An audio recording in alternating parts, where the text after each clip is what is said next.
Checking in again with State Representative Tacky Chan of Quincy for another Tacky Talk. Hey, Tacky, how's it going? Hey, Joe, it's good to see you again as we close in on the end of the year. Yeah, actually, good point to tell you that I'm going to be off next week, so there'll be no Tacky Talk next week. Oh, well, I mean, you deserve a well-deserved holiday. It'll just be a staycation, but do a little shopping before the holidays, I think. Well, did you get your leaves off the ground yet? It's running out of time. Well, I unfortunately they're under snow now, so they have to wait till spring. Winter is set in a big way. Yeah, it absolutely has. The weather's been obviously very cold. We've all seen our first real kind of sticking to the ground snow this past Sunday, and we talked about this a little earlier. What energy prices are still high. Your electric bill, I would tell you all, unless you have competitive supply locked in rate that's substantially lower than the national grid basic rate that changes every 6 months. Everyone's feeling good. Sticker shock right about now is the first bill you got in November was the first heightened amount, and the natural gas is about 16% higher than last year, and about 65% higher electricity. So, it went to effect November 1st. You probably saw your November bill, but I promise this December time is when people are going to see a big sticker shock. Especially now Christmas lights are on. You have family coming to the house.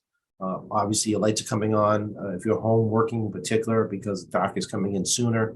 And your heating is running. And even here, we try to turn the thermostat down significantly at night. And because my mom is home all day, she sleeps in, as I think somebody may have figured out at this point. And she does sleep in, so it gives me opportunity to extend the amount of time I can keep the house a little cooler. But it's going to be a tough winter for everyone. Got hyperinflation, prices are not coming down fast. They are coming down, but not wicked fast. And everyone's going to have to contend to try to balance out how to heat their homes and keep the lights on at the same time. Yeah, I did. As you mentioned, I got my first energy bills. Really noticed it on the electric side, a little bit on the natural gas side. I'm sure that will go up too. Yeah, that would change on natural gas because again, once you're heating your home more often, November was not terrible. It was pretty mild. We had some strange like warm days, and then electric is 65%. I mean, there's no way you did not notice the electric spike hike. No way you didn't notice. So the competitive supply is out there. Of course, they're subject to market forces right now. It may not be a great time to get the competitive supply. We can talk about competitive supply on a different day about the pitfalls and benefits associated with it. But again, I remind folks, Mass Save is out there. You can still get a home audit. Obviously you can get energy efficient light bulbs, which I think everybody's got an energy efficient light bulb by this point, as it's required by law to have those that aren't decorative. But obviously keep your drapes closed, make sure your windows are sealed. Try to retain heat as much as possible. And if you are able to take your thermostat, 2 degrees lower or so, and you can wear a coat indoors. That's what I kind of suggest. I wish there was a better way I can tell you to save energy, but I can't. And it's always a lagging indicator. So you guys all see, the price of oil changing and things like that. Natural gas isn't oil; it's natural gas. It's a separate, energy commodity, separate energy source. But what price you see today changing, you may not affect you for maybe a week, maybe a month. It really depends. Yeah, I read an interesting article just this morning actually about the phantom power drains in our homes now with so much more connectivity with all our electronic devices. It's more than just digital clocks and televisions, but it's all the smart devices too that have to have power all the time if you want to have access to them. Yeah, I will. I'm kind of a victim of that as well as everybody else because you always hear about surge protectors, that little light that's on, the surge protector is drawing power. It's a small amount of power, but if it's on 24 hours, it adds up. Same thing with plugging your device in the walls. I mean, you may plug your laptop overnight. There really is no reason to plug it in. You should let the battery drain and plug it in when necessary because it's continuing to keep draining power a little bit at a time. As the battery descends a little, it's going to keep drawing power from the wall. Same thing with phone chargers. Just because there's nothing connected to the phone charger doesn't mean that little device isn't drawing power and circling it through to ensure that it's readily available and no problems when you plug your phone in. And of course, everyone knows about the microwave light, the VCR light, and even your router and your internet. It's a wee hours in the morning. Maybe you have to have download for work, maybe doing backups. People do, I do know people who are working from home, maybe working in a business where you do overnight backups or things from your IT or your own, personal business. But you leave those routers and your internet on overnight, that draws power too. And, I'm no different than anybody else. And, I run into those like, oh, I probably should turn this off. But I mean, when it's funny when there's a family vacation, you turn in and plug everything because you need internet when you're away for a week, right? Yeah, it's true, unless you want to have access to your devices at home, your thermostats and, whatever else is connected. Yeah, and security systems are Wi-Fi driven through, Comcast provides or Infinity provides that service where you can get that stuff. Google, obviously, have the Google Alexa, Google Next products. The Ring doorbell uses more power than your conventional doorbell. But yeah, these little electronic devices add up, in bulk over time. But if you're going to go away, during the holiday season, you can turn certain things off because plug it or you don't need it, especially things like surge protectors not connected to anything essential. Get your thermostat down to, 50, 60 degrees. I guess 60 degrees is safest. 40 degrees, at least make sure your pipes don't freeze. You can do that, but I get it. And people like to see their packages come through the Ring doorbell, crank up the heat, on the way home remotely through the phone. I get it. But this is different than it was even 5 years ago, where you really just had, right, your TV, your surge protector, your internet, your microwave, doing power vampires. So what's going on at the State House these days, Tacky? I'm sure getting ready for the transition to the new administration. Yeah, it's getting ready to move to the administration, new administration. It's sudden news. Governor-elect Attorney General Maura Healey, has visited the governor's office. She named 3 core people this week: Chief of Staff, Special Advisor, and the ANF Secretary, and Administration Finance Secretary. ANF is crucial because she has to put her first budget together by, I believe, mid-February. She gets a few extra weeks than normal because as a new governor-elect. She's appointed a first assistant. There'll be acting Attorney General. First Assistant Attorney General will be the acting Attorney General for the space between the swearing in as governor, because she will technically resign as Attorney General and sworn in as governor. The first assistant that's been appointed will hold the Attorney General's position to January 18th. January 18th will swear in Andrea Campbell, and then Andrea Campbell will put her team in. So, I mean, we actually saw this funny one with Michael Morrissey too, when he was district with Bill Keating and a district attorney, because Bill Keating's election to Congress resulted in a swearing in day that didn't coincide with the DA swearing in day, which had to get the governor to appoint Michael Morrissey as DA for like 2 or 3 days or whatever until the actual DA swearing in. So this is actually one of those interesting things about transitioning from one office to another, these little odd timing issues. The legislature is actually sworn in first on the 4th of January, the first Wednesday of the new cycle is when we get sworn in. The governor gets sworn in the day after us, which would be Thursday. And then the rest of the constitutional officers on the 18th. Whatever reason, that's the way the Constitution is set up. So Charlie Baker will swear the new legislature in and leave the next day. So his last kind of true official act as governor is going to be swearing in the next legislature. Interesting. Any word from the speaker on the committee assignments yet? No, I do know from talking to my other colleagues that the speaker is meeting everyone in the Democratic caucus, which realistically speaking, we're talking about, right now it's 123. We have 2 outstanding recounts that look like both of them are going to go to the SJC. One is a 1 vote difference. I think the other one's like less than 7. So yeah, it's really interesting to watch. Yeah. It's going to be interesting to watch. We've done recounts in Quincy. People remember the Delahunt Johnson race, and Hanging Chad started in Massachusetts. Hanging Chad did not start in Florida. And for those of you old enough to remember that political tidbit. Speaker is going to meet at least 120 of us minimum to discuss committee assignments. You do some quick math, even if it's 5 of us a day, assuming, let's say there's 4-day weeks of us, that's 20 a week perhaps, maybe a little more. Get to 120, that's like 6 weeks. So no, he's not going to meet 20 a week, but if he could, it would be about 6 weeks of meeting folks, asking for what they want, and taking note of what's going on, and also get feedback on how they thought the session worked, and as well as talk about their priorities for next cycle. So the speaker is quite preoccupied. And this week, let's see, today, no, it's next week, I think.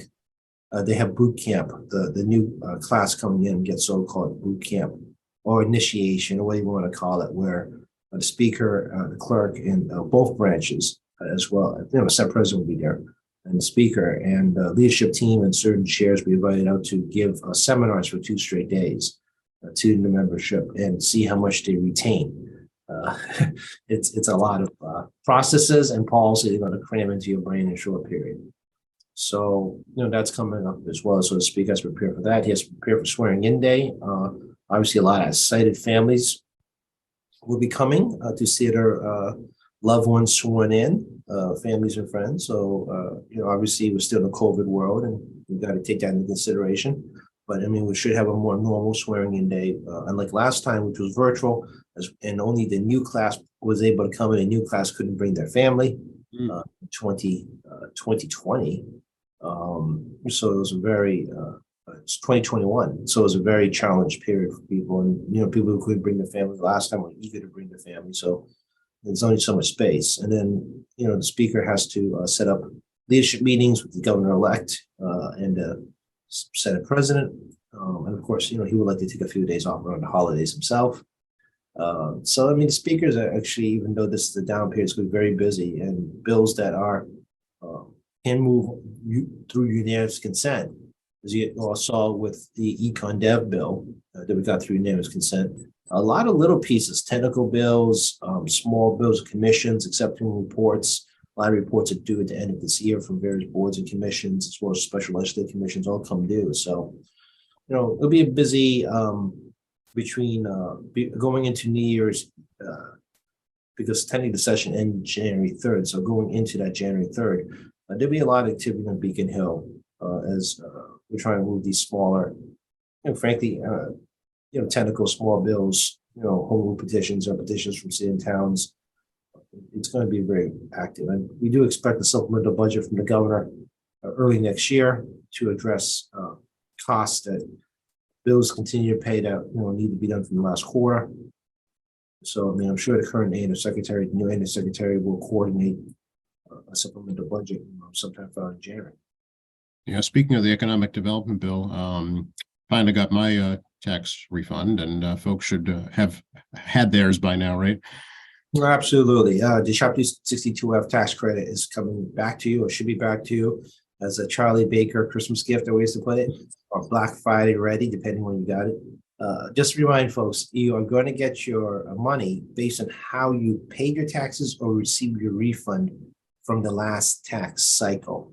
So if you paid your taxes online, or meaning the electronic transfer from your bank account, or you had direct deposit for a refund, you're going to have to look at your bank account. If you did it by check, you receive a refund by check, or you paid by check, you're getting a check. So I know people get a lot of junk mail, Christmas cards, and holiday wishes as well in your mailbox, as well as your normal bills and whatnot. So, definitely keep an eye out if you haven't received yet. It's going to be in a, what do you call the check envelope, I guess. It's like, the one where you have to tear off the perforations. I know junk mail also looks like the ones that tear off perforations, so you definitely should open it. If you have any questions about it, obviously you can call the office at 617-722-2370. Definitely call us, because it's a little more efficient. We're not asking you to photocopy a check and email it to me. But if you're not sure what you got in the mail, always can ask. As well as obviously there's online. You just websites are a mess, but you can just Google Massachusetts Chapter 62F, and it'll bring up the state website regarding where the status of things are for it. Yep, absolutely. Speaking of supplemental budgets, can we talk a little bit about a Baker supplemental budget proposal to deal with the the migrant housing issue that's come to surface recently. And portions of the bill are looking to open up a center up at Fort Devens, I guess, to assist with migrants coming into the state. There's another portion of it to help fund students who would be enrolled in public schools. So this is really coming to the forefront now as he exits. Yeah, it's how the governor likes to hand out checks and drop new policy towards the end. And he was amendment vetoing chunks of the economic development bill, which actually I had some issues that as well. He's also amendment vetoed one of my other bills I was working on, but we can talk about it in a minute. I think I talked about last week regarding the suspending license from student loans. But the migrant issue is real. I mean, the refugees, Massachusetts is designated refugee location by the feds. One of the big challenge for all refugee organizations that we talk to is that they don't have space.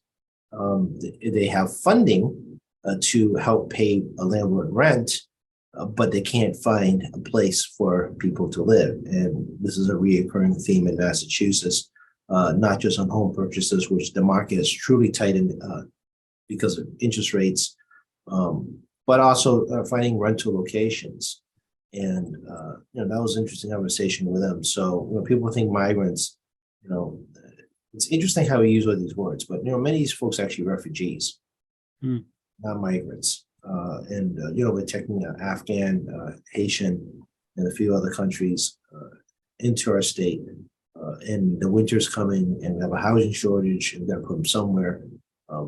Putting an army base, I get it. It's not ideal. It's a temporary situation as we try to figure what to do next. But this is an example of, frankly, us trying to solve a problem that we've been trying to solve for a long time, and the market isn't helping us on solving it. But it's also a humanitarian issue. It's a moral issue as well, to help folks out that many of these folks, particularly the Afghans, fought for us against the war on terrorism. You think about it that way. This is kind of tough. When you're helping the United States, you're no longer allowed to have your home in your home country. You just provided some security and safety, and now you're in a New England winter, finding yourself an army base. Some are going to be there, and of course, other migrants you've seen come through here, as we saw the case of the political refugees from Venezuela and others, as the feds kind of shuffle around various folks around the country. So it's a difficult issue to manage, and governor is taking the lead on this as he exits the building. So love how this works. So Governor-elect Governor Healy next year will have to deal with this, meaning she's going to have to put her team in place addressing those issues quite frankly, very, very quickly, as well as working with the legislature how to address this.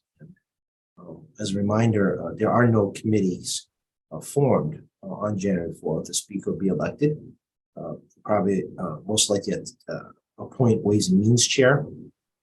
As the temporary chair, Ways and Means, to get us through the budgetary period. But leadership positions as well as chairs are vacated as the legislation prorogued, meaning when you're prorogued, the legislation just ends and you do a restart, or you start over more accurately on swearing in day. So there's a lot of logistical issues procedurally required in the Constitution to do. So as you said before, the last few days of sessions, you can move stuff with 3/4 consent, and Speaker, Senate President, and Governor.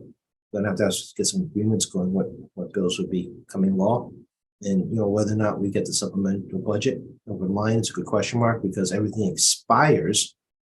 Swearing in it, all bills expire, including this governor's supplemental budget. So decisions got to be made very quickly by Ways and Means and leadership team if they think we can afford it, which we probably can.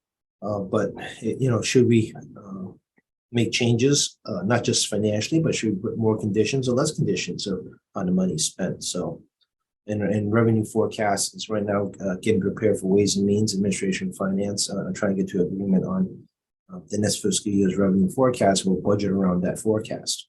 So you got that going on as well. So Yeah, I mean, stuff's happening in December. I think people think it's kind of a sleepy legislature after formal sessions, but hopefully, this past few months, in a quote unquote normal situation, because, we were operating in COVID emergency rooms, we're constantly on our toes, for, well into 2 years essentially. We are still very busy, despite, the end of formal sessions. Speaking of conditions, can we talk a little bit about Secretary of State's proposal to put some conditions on the so-called millionaires tax? And he's proposing basically a trust fund to hold the money for public educational purposes. Do you think that's something that's going to happen? Yeah, the millionaire's tax, for refresher, the voters voted for it by actually a pretty close margin. I believe it was like just barely 52%. Yeah, that's right. Every dollar over the first million is taxed at 4%, in addition to our 5% flat sales tax. A lot of questions about quote unquote what income means, but our general state is income means all income, period. So the proposal is to create a trust fund because the money is supposed to go directly to education and transportation. They let you cannot dictate what money is used for through the Constitution. The power of appropriation is with the legislature. Contrary to what the advocates say, the legislature has large discretion what education means. The legislature has large discretion what transportation means. Why do I say that? You can't put in the Constitution and say you're going to spend money on XYZ general law, which is the program. So we talk about Chapter 70 all the time. Chapter 70 is the education money provide with pretty much almost no strings attached to cities and towns to pay for your schools. Some communities, it's a very big part of the budget, and some communities maybe a little less. Wealthy communities get less money than less affluent communities. And we can't put in the Constitution and say, this money for the mayor's tax shall go to Chapter 70, because we could make it Chapter 71.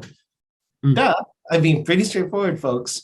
So as a result, they have this kind of vague term for education. So we have enormous discretion. Secretary of State would like to take that money, stick into a trust fund separately to keep it away from the legislature to use. And then, will be set aside as we try to figure out what to do with it down the road. I'm going to tell you, it's not likely that's going to happen. The legislature historically likes their flexibility of decision making. And while we do not know exactly what the mayor's tax is going to generate, because a lot of figures you saw on television was almost 5 years ago on the projected numbers, and obviously we live in a very different world from 5 years ago. We're probably not going to assume that the mayor's tax is going to kick in a lot of money in the near term, and maybe just kind of wait and see what happens. I think we'll wait and see what happens, and just rely on Ways and Means, Department of Revenue, Administration, Finance projections. But the Secretary of State wants to ensure that this education money goes to an education trust fund, and then we're gonna have to figure out what to do next. It's not like you can't have proper accounting. The Department of Revenue has all the numbers. It's not like you can't find out how much is generated once it actually generates. But I mean, like I said, the legislature likes its flexibility, and the legislature is the one that has to create the trust fund. Okay. So, well, it's already kind of dictated in the ballot question that was approved by the voters, right? It is, but again, it's very vague. Yeah. It could be anything, and we get to dictate how to determine the vagueness. The Supreme Judicial Court did approve this ballot question, so they accepted the vagueness. Yeah, so it would stand up to a challenge. Yeah, it would stand up to a challenge. So it's been challenged already. So I mean, even when we do a trust fund, let's for the sake of argument, do a trust fund. The legislature also has the power to move money in and out of a trust fund. Yeah, and the legislature has the power to move money between funds, provided that. Yeah, I mean. So it's another layer of bureaucracy, basically. Yeah, legislative bureaucracy.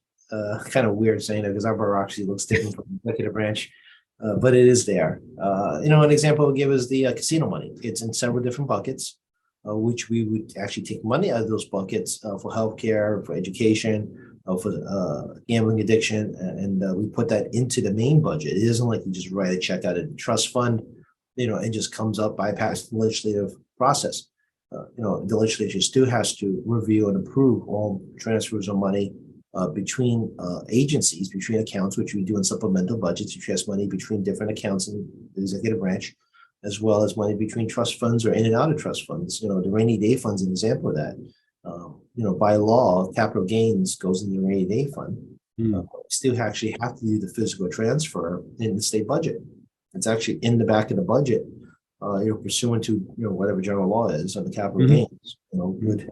We actually have to appropriate and direct transfer and direct the comptroller to direct the money to the rainy day fund.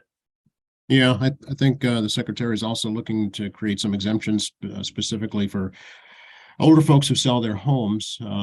But can't that be dealt with on their own by establishing a separate trust for that money? Yes. Yeah. Oh, yes. There's plenty of perfectly legal ways Right. long before the so-called millionaire's tax that families can create tax. The word isn't evasion because you are going to pay your taxes, but it Right. changes the tax burden. I Yep. think is the way to do it. So yeah, you create a trust. It's a separate entity. It's taxed as a separate entity.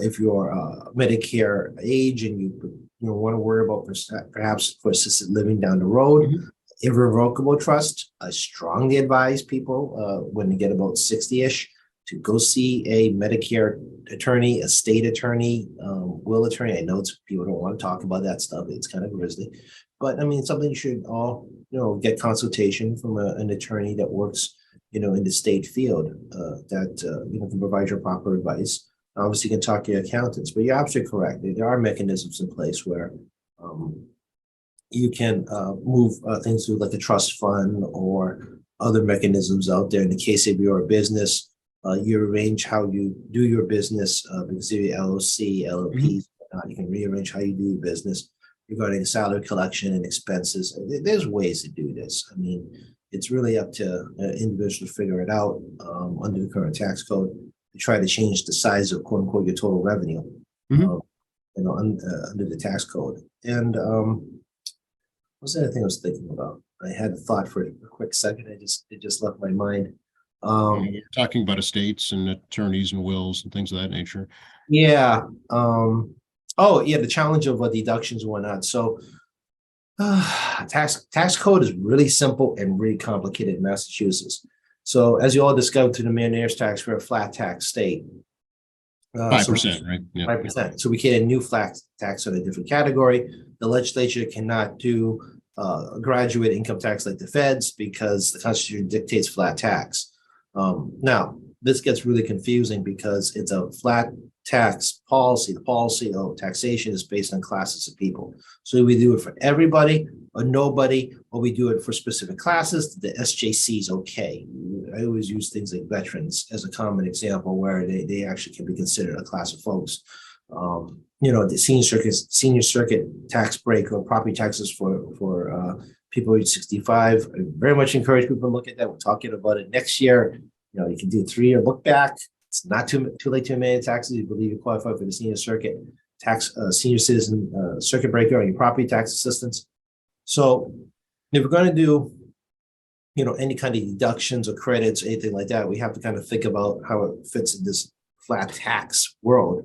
If we do it for seniors, does it consider a separate class under the SJC, from non-seniors, or we have to do it for everyone? And it's somebody better tax law than me is going to have to try to figure this out. Let's put it that way. I've been around long enough that it's complicated. We had a graduated income tax. It would be very easy to deal with because the legislature has the power to dictate different categories of people more easily than what the SJC has determined in the past, and allow us more flexibility. And you're right, creating like a deduction specifically for certain age brackets because we would be a graduated tax system.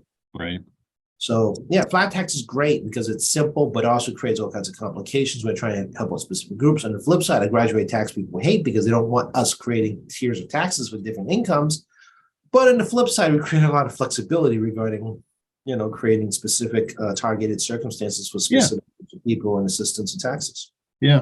Do you know, are there other states that are flat tax around this New England area, Jackie? Oh, there are no tax states, right? We all know about New Hampshire, right? New Hampshire. But Alaska too, I think. I think it's, yeah, Alaska, Florida has a weird taxation system. Yeah. But as you can tell, these all places, well, except Alaska, people all like go to for different reasons. I don't remember if the New England states have a graduated tax around this. Okay. Many states are graduated tax. It's not unusual. So Yeah. Well, there's the argument that it's more equitable because it's more based on ability to pay. yeah, and there's also time, right? The time's changing.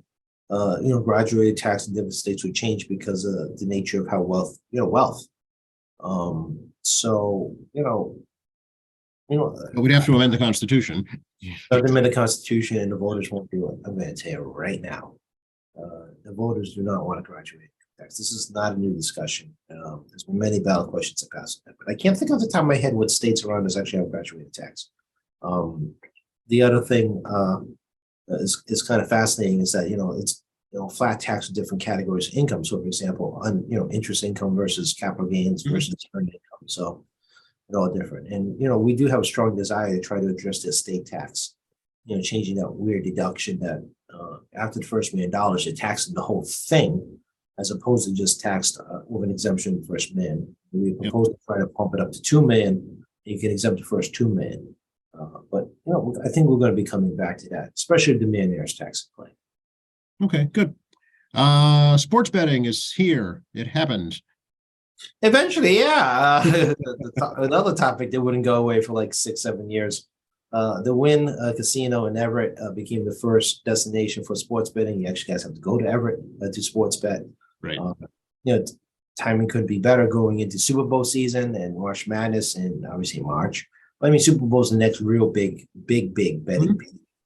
It's a windfall for the state because we collect revenue off of sports betting and entertainment for folks, but you do actually have to physically go to the site. As for online sports betting, they still try to sort that out at the Gaming Commission.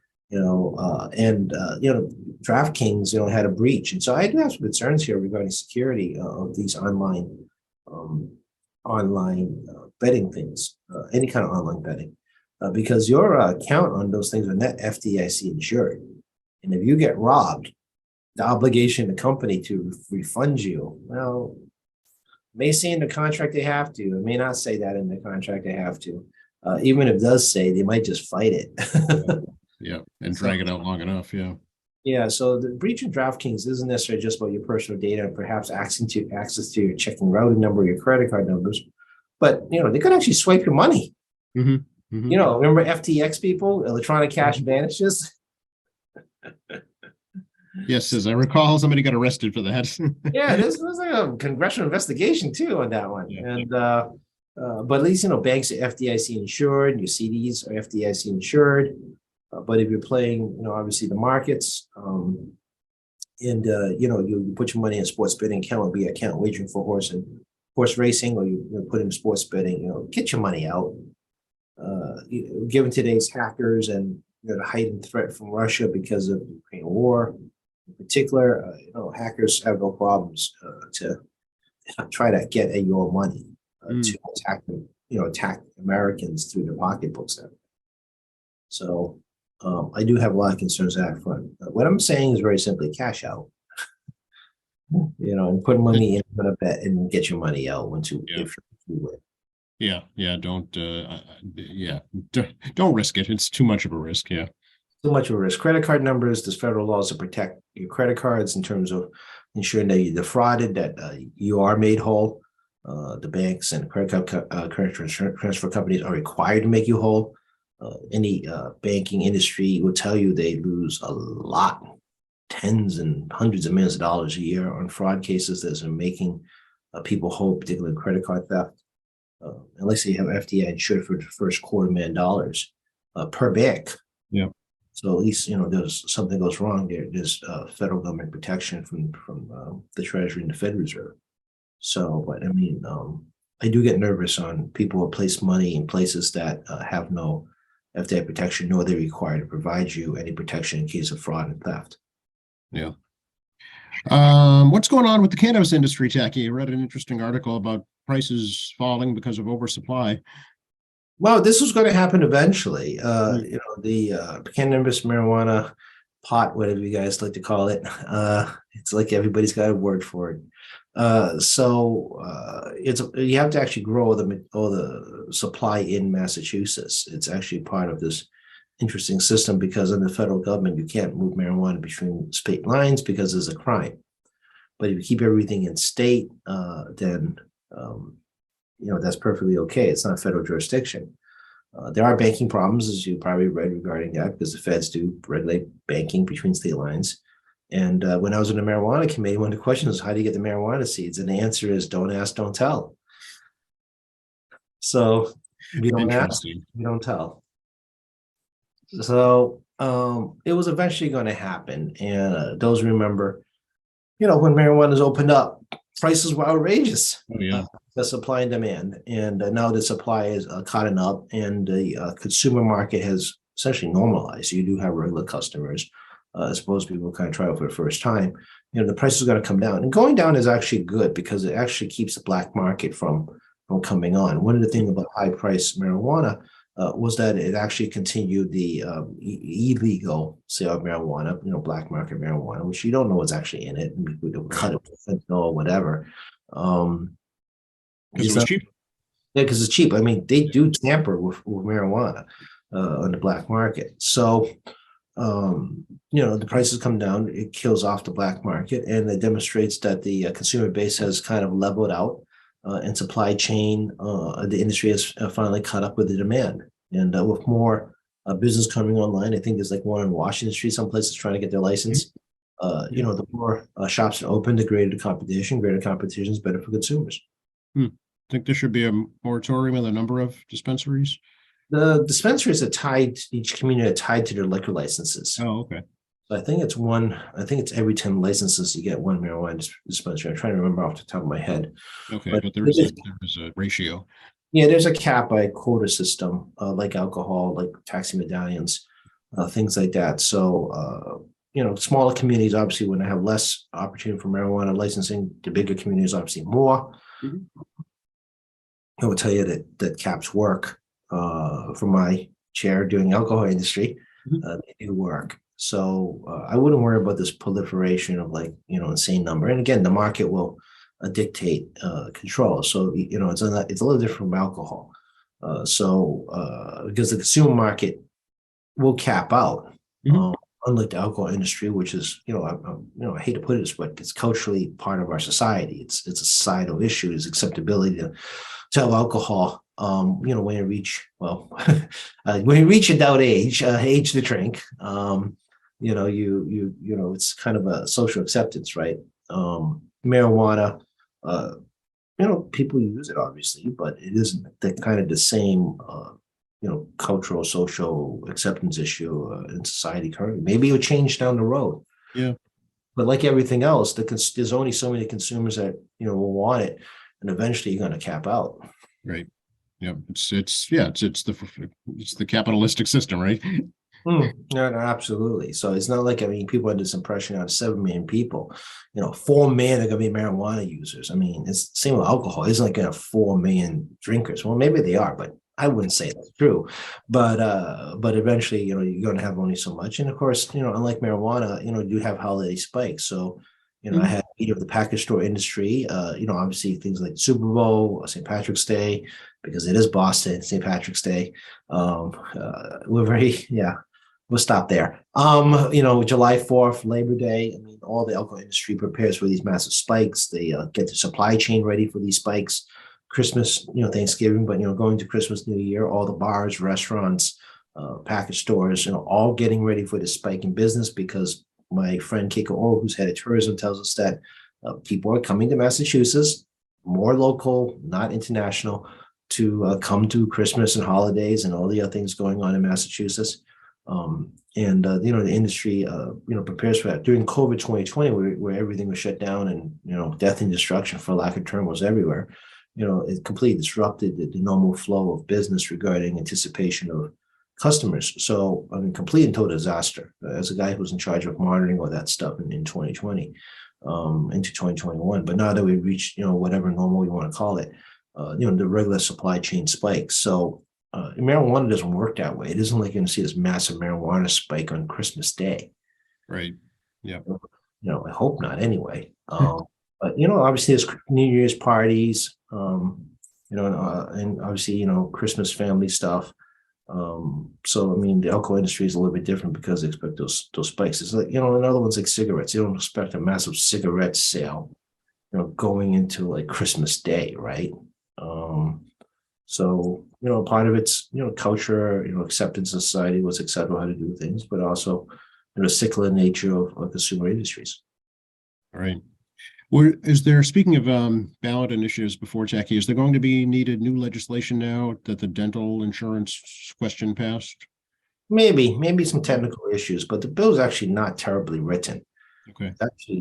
Actually pretty succinct in what it's trying to accomplish. I think that the Vision Insurance is going to have to do some interpretation regarding regulatory rollout. But since they already do healthcare insurance regulation, I don't see a big challenge there for Division Insurance to sort this one out. So maybe there'll be a technical correction. I think it's probably okay. Okay. All right. So that it takes effect first of the year. I think it takes effect at the beginning of the fiscal year. Fiscal year. No, one full year. It's one full calendar year. Okay. So Division Insurance has a full year to try to sort the regulatory process and it'll go into effect. Okay. So plenty of time to get that done then. Yeah, if they didn't put, they were smart. They put in an activation time period to let regulatory agencies going through the Chapter 38 public process to ensure that the public has commenting and so forth in a transparent way to ensure, well, transparent if you're looking for it. Tell parent transparency has no usefulness if you're not actually paying attention to the transparent issue. But obviously the industry is interested in what's going on and want to present their arguments regarding interpretation, issue, and regulations. So 1-year implementation program makes perfect sense because you don't want to just pop something out and you don't go through a regulatory process to ensure everyone knows what the rules look like. Yep. Speaking of supply chain issues, can't find cold and flu medicine anymore. It's like, yeah, I know. Everyone's tired of COVID. Everyone's tired of masks. Everyone's tired of healthcare challenges. I get it. But you saw in the news, RSV, flu, there's another respiratory thing, which I don't know what it's called yet. It's floating around, plus COVID, plus this insufficient vaccination rate on children and adults on the Omicron booster. I know there's a BO.1.2 and so forth, and there'll be another vaccine for that probably coming up next year, given the speed of mRNA's ability to adjust. But again, this is an important vaccination to reduce the chance of actually having to be in a hospital and reduce the chance of needing a lot of cold medicine. And the lack of medication on the shelves is a reflection of the fact that we're very not healthy right now. I mean, it isn't like people buy cold medicine for fun. You buy it because you need it or your family needs it, and it's a reflection of the fact that people are sick, and most likely people are going out giving their illness to other people. And there's a labor shortage. Employers are really stressed out to try to keep people working. But as I said during COVID, it's no different for the flu as well, or even the common cold, the normal cold we're used to. You give it to somebody else, the productivity diminishes greatly. When you're sick, you're not nearly as productive as you're not sick. So, yeah, especially small businesses, I mean, it could be half your workforce. When you give it to a customer, the customer is not going to forget where it came from. Right. I mean, no one needs the bad PR right now. People got to keep that in mind. Oh, I got sick at this restaurant. Well, the last thing people go to do is go back to that restaurant. It's like people get food poisoning at a restaurant. People are going to tell other people not to go to that restaurant. Same issue if someone sneezes on you in a restaurant that works there, then you get sick. Well, you got to tell your friends not to go there, right? Right. Same thing in retail and other locales. So obviously, people are sick of masks, but mask keeps your germs to you. Keep that in mind. It's not about just keeping germs from other people to you. It keeps your germs to you. And obviously, even I've changed my behavior. Those that know me, I'll go down sniffing, sneezing, runny eyes, runny nose, looking I'm going to die because showing me events people were asking. Now I'm not going to do that. Not going to do that. Not just because of COVID. It's just not good. And if you can't get the flu and COVID at the same time. I know people have had that happen, which makes your lives even more miserable. than just having one or the other. Because I've talked to some friends and they were sick for a long time. Yeah. They had after effects, long COVID plus flu body impact, and I don't know what to say anymore. I mean, everyone knows it's there. It's up to you guys to figure out what's good for your own health to protect yourself and your family. If you're a business, you want a workforce that isn't going to get other people sick, and you want a workforce that's working optimally, not working half steam because they can't function. It's not good for you either. So everyone's got to figure this out as we go along, and hospitals are going to fill up. We got a notice from Health and Human Services about hospital readiness for COVID spike, with a flu spike, with the RSV strike for kids, and other normal diseases, plus car accidents and heart attacks and strokes and so-called normal life stuff. So the hospitals are understaffed. Healthcare workers have been moving on to other professions, or some folks have just flat out retired because of that age, and they're preparing now for a massive spike. So everyone can be taken care of, and including emergency cases. It's kind of a secular issue, right? We know people that pass away or become very ill during the holiday period. I think it's stress. I can't explain this, but it does happen this time of year. So It'd be a hard time of year for a lot of people. Yeah. it can be. I've had incidents of people passing away. I think my grandma passed away during the Christmas period. So it can be tough on folks, and added stress and emotional and so forth and so forth. So I would tell folks, I don't know what to say. I mean, it's out there. The news talks about it. It's local news talking about it. But there's no cold medicine. Something's up. Yeah. Try and stay healthy as best you can. Well, I saw a news article in Beijing this morning because they lifted COVID restrictions. Talk about last time, the complete and total confusion of these COVID restriction lifting. No cold medicine, no home test kits, and people don't even know they have COVID. I'm listening to these interviews, and what they describe aren't COVID symptoms, but they think have COVID. The misinformation is not uniquely in this country; it's in other places as well, regarding what COVID symptoms are, and self-diagnosis on testing equipment. Like I had one person say, oh, people don't get COVID because they take medicine every day. I'm like, that's not how COVID works. It's so interesting. They just kind of ripped the Band-Aid off over there without being prepared for anything. Yeah, here I know people are very upset about our reopening process. Don't get me wrong, I'm very aware of it. I've heard it from a lot of folks about that. But interestingly, when we did rip the Band-Aid off, we did have some essentially test runs to see what happened with limited openings, and how the numbers responded. And not surprising, there was a spike. Even on limited opening, when we ripped the Band-Aid off, there was a monster spike followed by a bad wave in 2021. 2021 winter was not a good hospital winter, and China gets really cold in certain parts. And they have the same problems regarding cold and flu, and dry air doesn't help the situation on transmission of particles. So and the hospital system is woefully inadequate compared to ours. They have half the ICU beds and even less emergency stuff than we have here, and it's all centralized in the hospital. Pharmacy is the hospital. So I mean, it's a congregation of sick people in one location, and just more of them, as opposed to here that you can go to CVS with your mask on and get your cold medicine. So we'll see how that goes. I think the interesting question is because they reduced mass testing so much, and the information is controlled. It'd be interesting exactly how much you really know is going on. Yeah. Most countries that have the capacity to report to WHO with the best information possible based on the country rates. Wealthier countries have better ability to report more accurately than poorer countries. China is not a poor country; it's a wealthy country. The question is, how they're going to address testing and their Band-Aid rip-off situation, and actually what they report to the WHO. Stay tuned, as they say. Yeah, I mean, if it could be very tragic very quickly. Remember the Indian tragedy where they didn't even do lockdowns, and it just ransacked a country where they're doing crematoriums outdoors.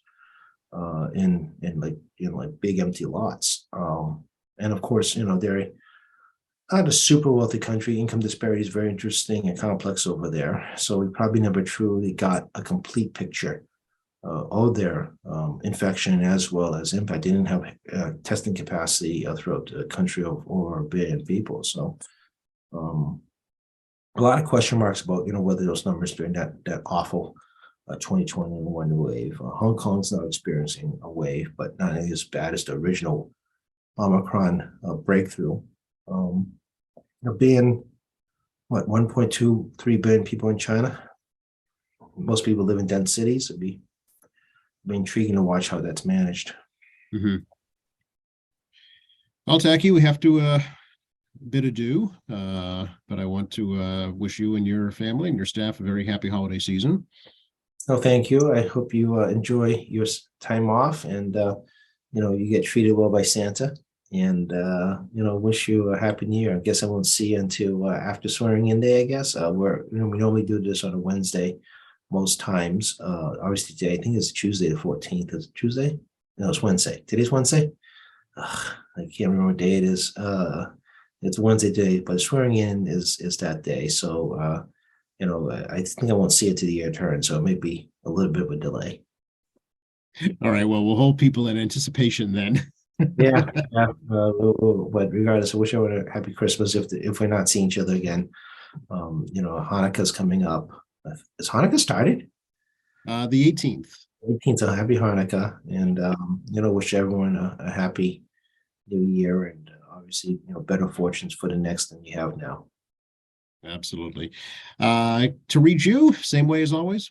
As always, 722-2370, 617-722-2370. We are staffed in the office, so reach out. Tackey.chan, tackey.chan, mahouse.gov. And you all know I do constituent issues first before looking at policy stuff. I do read everything. We do log into a constituent database, just to let you know. As well as the fact that coming New Year, people are going to be asking me to co-sponsor bills. It's going to be a flood. I promise you, I'm going to get a flood on January 4th of emails. I'm going to be picking through like 500 emails a day or even more. And then obviously Facebook, Representative Tackey Chan Facebook. You can see my comings and goings, and tackeychan.org. We'll be updating that website soon because reflection of a change of session. So we have to update everything reflecting the session. So, malegislature.gov if you want to see us as a whole on the legislative website. And obviously we'll be on QATV in 2023. Yes, we'll talk to you in the new general court, as they call it, right? Yeah, we could talk about swearing in day, and we could talk about how the process begins, and noteworthy topics as we talk more about how things work as we start a new session. All right. Thanks again, Tackey. Good to talk to you. We'll catch you soon. Talk to you soon, Joe.